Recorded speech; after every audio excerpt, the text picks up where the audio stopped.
As you exhale, thinking about squeezing and lifting through the pelvic floor. This is no Inhaling to let it ordinary go again. exercise class. As we exhale, drawing the back passage to pubic bone, activating the pelvic floor, perfect. These women are improving their pelvic floor to prevent them from having bladder leaks. Especially when you get to menopause and the estrogen levels drop, it affects the whole pelvic floor, and you find that peasing, which is peeing when you sneeze, does become an issue. It's really important that we just kind of break down the taboos around it. You know, we're all experiencing the same thing, so we really just need to reduce the stigma. It's the fact that we just sort of suffer without speaking about it that allows things to go on for so long. Bladder leaks happen unintentionally during normal daily activities like when you cough, laugh, walk or exercise. 1 in 3 women experience it, but a recent survey found 2/3 are too embarrassed to speak about it.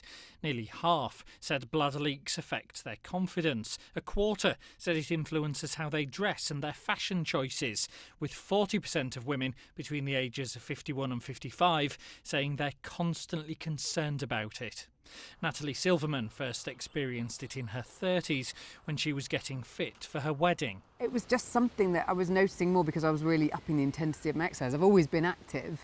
I just had to stand down from certain exercise. I had to stop because I used to run, and it just got to a point post having a child that I couldn't run, and I was doing CrossFit for a time, and when it got to the more intensive jumping on boxes, doing kind of skipping for like boxing training, I just had to say I can't do it. She's now found a wearable device which helps prevent leaks. For now, I've got a solution that I can use, and it's definitely helped. It's not something that I have to use all the time. It's definitely helped with muscle memory.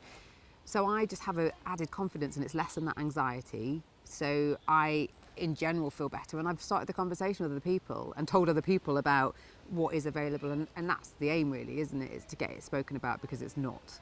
It was by putting aside her embarrassment that Natalie found help, something the ITV Tyne Tees doctor is urging other women to do. Whenever you listen to people carefully who do actually come in with this sort of problem, generally they say they've suffered with it for years, and there's no need to suffer in silence. There's quite a lot that can be done, and step 1 to that, of course, is being brave enough, and often that's what it's about, going and seeing a health professional and getting the best advice you can. We're going to exhale to activate the pelvic floor, pushing all the way out. And once a patient has been assessed, it is classes like this which could be part of the solution. So everyone who comes to our class has already seen a physio one-to-one. So we've already made sure they've got a pelvic floor muscle training program, whether that's for strengthening, whether that's for lengthening. We've given them all the behavioural advice they need, but coming to the class helps them to strengthen the pelvic floor muscles, all those extra muscles which help the pelvic floor, and also to be surrounded by women with similar problems so they can openly discuss anything they're worried about. All too often, bladder leaks are a problem shared by many women, but too rarely are they talked about and dealt with. The women here are proof there is no need to suffer in silence. James Webster, ITV News.